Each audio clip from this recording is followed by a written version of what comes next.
Galera, e as polêmicas de Gabigol, né? Dessa vez, mais uma vez, ele sai no noticiário aí, né? E infelizmente não é pelo seu futebol, mas sim pelo extracampo.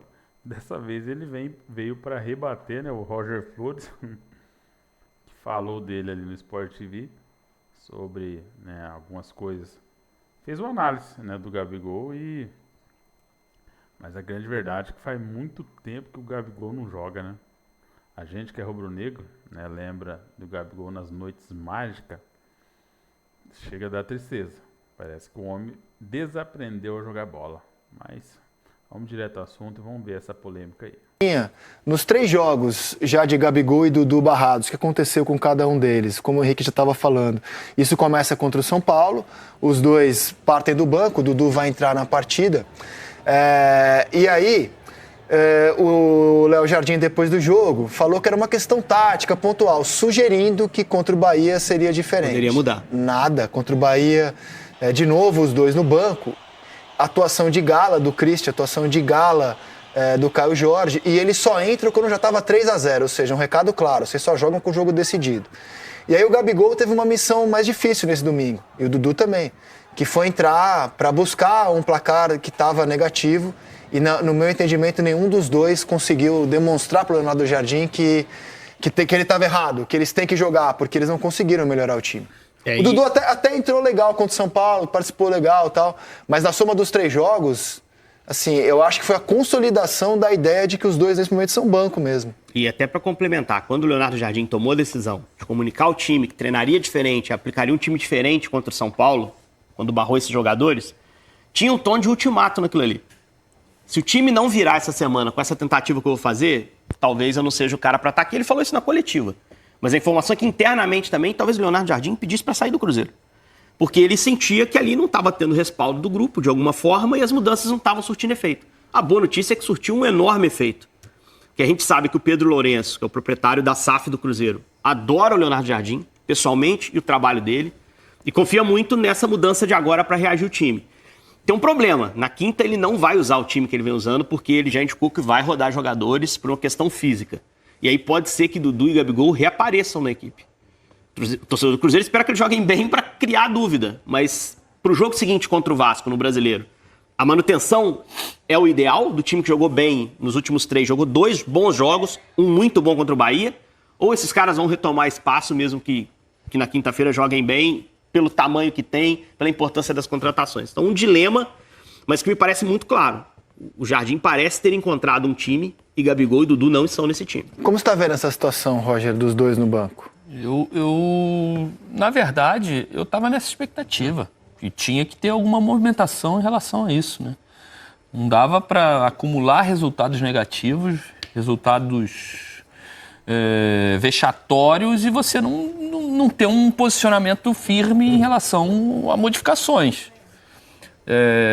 Tenho certeza que ele está trabalhando muito para tentar recuperar esses caras, tecnicamente, e mostrar com o time que ele está jogando a maneira como ele gosta de jogar. E aí isso é um recado, né, pro Gabriel e pro Dudu: olha, é essa maneira que eu gosto de jogar. Ou vocês se enquadram, ou vocês me entregam isso com aquilo que eu quero, ou vai ficar difícil de botar vocês. Por mais que vocês sejam bons jogadores, que vocês sejam importantes, que vocês tenham os maiores salários, a entrega dentro de campo é dessa maneira. Vocês conseguem me entregar? Tirei... Duvido que ele tenha tirado e falado assim: não uso nunca mais, esses caras estão de sacanagem. Não, tirei porque nesse momento vocês não conseguem me entregar aquilo que eu preciso. Tanto que o Dudu entrou contra o São Paulo, o Gabigol não, e nos outros 2 jogos os dois entraram, embora contra o Bahia já com 3-0. E queria te perguntar o seguinte: não é muito cedo pro Gabigol, aos 29 anos, já ser visto como um jogador que não te entrega intensidade? Porque essa é o senso comum, né? Não, o Caio Jorge, ele entrega intensidade, velocidade, ele toca na frente, o zagueiro não chega. Não é muito cedo para o Gabigol ser visto assim como um jogador que não entrega isso? Isso é verdade, né, gente? O Gabigol com 29 anos, né? Não entregar intensidade, né? Você vê o Modric, como que é intenso. Você vê o próprio Cristiano Ronaldo com 40 anos, né, de idade. Não sei o que aconteceu com o Gabriel. Será que ele desaprendeu a jogar futebol? Não é possível, né? Não pode ser. Isso. Então, eu estava falando com o Henrique isso no camarim ali. O Gabriel, não sei se essa paixão dele com a bola tá acabando. Porque para você jogar futebol, você tem que ser apaixonado. Para você entregar tudo isso, alma, força, físico, técnica, você tem que ser um cara apaixonado por bola, por jogar futebol. E aí eu não sei se essa paixão dele já se foi, ou se ele tem outras coisas que ele está mais apaixonado, ou que ele gosta mais, ou que ele se realiza mais, e isso está meio que segundo plano. Eu acho que esse é o principal ponto que eu consigo enxergar, porque é isso, 28, 29 anos, é auge físico. Acabou de assinar um contrato longo com um clube com camisa enorme. Gigantesco, um clube apaixonante, uma cidade gostosa de viver, um torcedor que te abraça, que te dá carinho. O que falta para esse cara? E é isso, um questionamento que já vem de 2 anos para trás. Ele tem tudo no Cruzeiro para poder provar que, não, olha, aqueles questionamentos aconteceram, realmente passei um período ruim. E é normal numa carreira de cara que começa muito cedo, 16, 17 anos, já tem quase 15 anos de carreira. Não são 15 de altos nem 15 de baixo. Você, começou bem pra caramba no Santos, aí teve no Inter, no Benfica, deu uma caída ali, um ano mal. Aí volta no Flamengo, faz 4, 5 anos espetaculares. Aí passa um ano ruim de novo no Flamengo, alguns motivos para acontecer, retoma de novo. É normal e natural que isso aconteça, mas já tem muito tempo que o Gabriel não joga nada. O Rizek, e que choque para a gestão, né? Porque todo o investimento que o Cruzeiro fez apostando em jogadores de muito nome, né, de muito peso, de bons jogadores, agora a saída deles que está fazendo com que o Cruzeiro consiga, né, não só Gabigol e Dudu, mas a saída do Wallace também, que era um jogador com uma expectativa gigantesca, mas são jogadores que não entregam essa intensidade e mostra muito, né, o que o futebol pede hoje. Tem que competir, tem que executar em campo aquele trabalho chato que o treinador pede. Se não fizer, não vai conseguir sustentar o jogo. E é por isso que o presidente e dono do Cruzeiro está tão encantado com o Leonardo Jardim, porque ele considera que o Leonardo Jardim apresentou para ele essa realidade. Apresentou para ele essa realidade, exatamente. Ele falou, preciso ouvir alguém de fora para falar que eu estava fazendo umas coisas erradas aqui. E não acho que a culpa não acho que o presidente ele tem que saber tudo isso que eu estou falando. Ele tem que estar assessorado de pessoas que entreguem para ele esse conhecimento. Por isso que eu acho que ele ficou tão encantado com o Léo. Alguém me trouxe esse conhecimento que eu não sabia. E aí tem um conflito também de interesses, né? Será que o Jardim falou assim, vem cá, quem fez esse tipo de contratação? Quem pagou esse caminhão de dinheiro? Não, o Pedro Lourenço já falou abertamente, fez críticas abertas ao Alexandre Matos. Exatamente, se eu chego aqui um mês consigo montar esse grupo com o dinheiro que você disponibilizou, a gente teria... Mas isso foi avisado, né? Quando começou a ventilar Gabriel, Dudu... Era muita gente para recuperar. É uma aposta muito grande. Eduardo, Cássio, Fagner, estavam todos no banco. Dudu no banco do Palmeiras, Gabigol no banco do Flamengo, jogou na reta final de Copa do Brasil, Eduardo no banco do Botafogo, Fagner no banco do Corinthians, Cássio no banco do Hugo. Agora, são nomes midiáticos. O Gabigol foi a contratação mais explosiva da janela, né? Inclusive o Cruzeiro tratou o tema assim, e agora tá vendo que futebol não é só empilhar jogador famoso. É muito mais... Porque se fosse, qualquer um fazia, né? E só duas do Leonardo Jardim. Na última entrevista coletiva ele falou sobre isso. Assim, olha, tô 3 meses no Brasil, parece que é 1 ano já, assim, e eu não pude nem trabalhar na janela de transferências. A sensação é que a janela do meio do ano vai ser muito norteada pelo treinador e o Pedro Lourenço está disposto de novo a fazer injeção de investimento. E sobre o Gabriel, o Jardim disse que é fã do cara. Eu sou fã dele desde o Flamengo. Só que eu entendo que ele é um segundo atacante. Gabriel, para ser o 9, não é o ideal para ele. E hoje o time joga com um volante adaptado de meia, ponta pelo lado direito, que compõe no meio, e um ponta de fato do outro lado, que é o Wanderson. Que é o Christian, do lado direito. Christian na direita, o Christian na direita e o Wanderson do outro lado, para ser esse ponta mais agudo. O Christian era banco antes. Mais o Matheus Pereira de meia armador. Todo mundo que viu futebol entre 2019 e 2022 é fã do Gabriel. O que ele jogou de 19 a 22 é indiscutível. Do centroavante, ele quer intensidade sem bola, ajudar na recuperação, pressionar rápido, e o Caio Jorge é que entrega isso. Então o Gabriel não é o cara que ele tá olhando para esse encaixe de A gente tá falando do Gabriel de hoje. O Gabriel de 19 a 21, 22 é indiscutível. Eu tenho informações, o Henrique pode até dizer se são corretos ou não, já de algum tempo para trás, de que ele entendia de que Matheus e Gabriel não podem jogar juntos. Foi. De jeito nenhum. Pelo desenho, tá claro que não. O Leonardo Jardim reuniu E aí, os três. no primeiro momento, ele tirou o Matheus e jogou só com o Gabriel. Isso. Aí o Matheus só volta quando ele tira o Gabriel. Galera, e depois de toda essa fala aí, né? Então vamos analisar aqui, né? O André Rizek, ele disse: não é muito cedo para Gabigol com 28 anos a ser visto como um jogador que não entrega intensidade, né? Aí o Roger Flores falou, se vocês observaram ali, eu estava falando hoje no camarim, eu não sei se a paixão de Gabigol com a bola está acabando.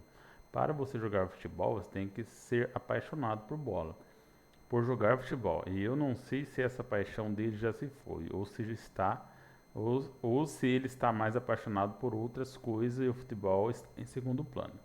28 anos é o auge físico e ele está em um clube gigantesco, apaixonante, uma cidade gostosa de viver, com um torcedor que abraça.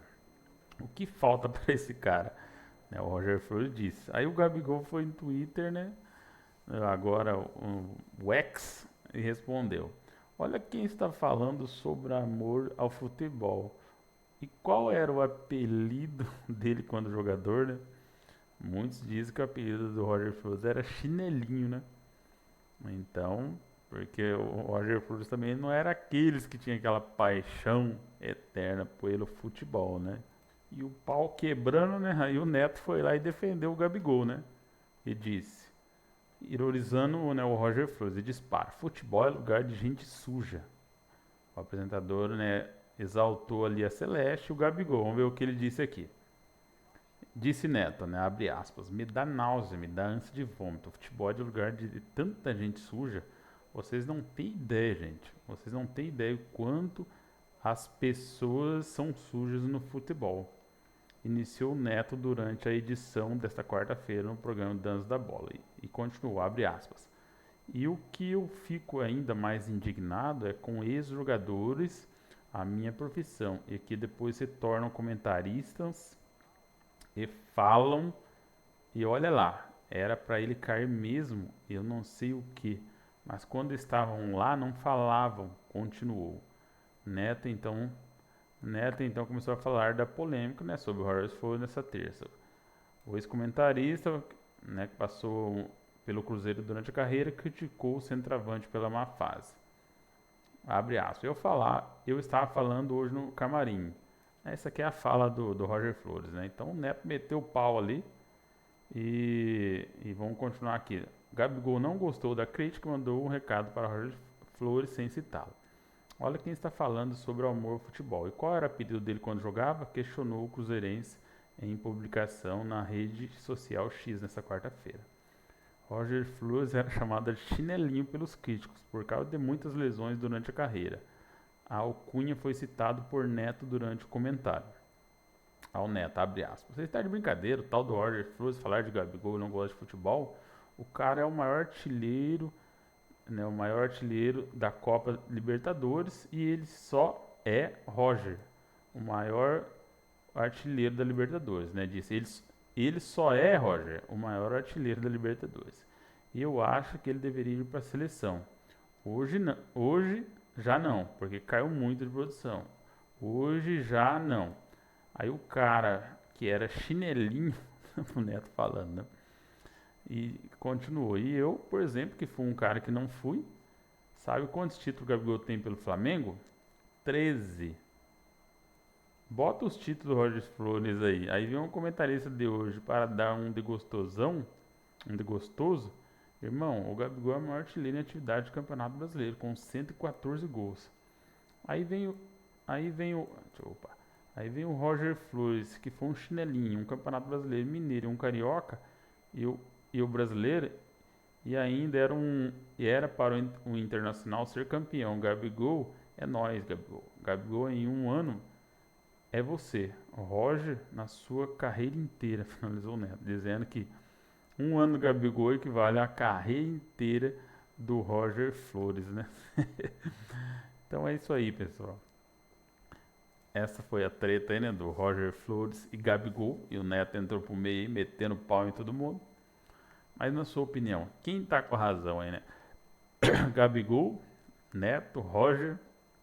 Pra mim, o Gabigol, né? Eu acho que ele teve muita crítica, Mas pelo fato dele estar respondendo é porque ele está bem abaixo, né? Claro que os caras que comentam, ainda mais Roger Flores que comenta sobre ele, né? Não teve uma carreira brilhante, né?